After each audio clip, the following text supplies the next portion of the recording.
இருமான்கள் பேசும்போது மொழியேதம் பிறர் காதில் கேட்பதற்கும் வழியேதம்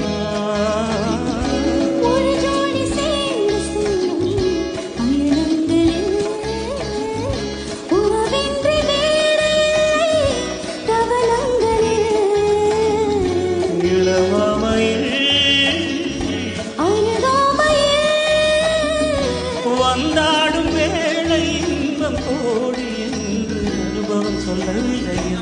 நன்னா சொன்னேன், கூட எடுத்துப்போ. என் மன்னவன்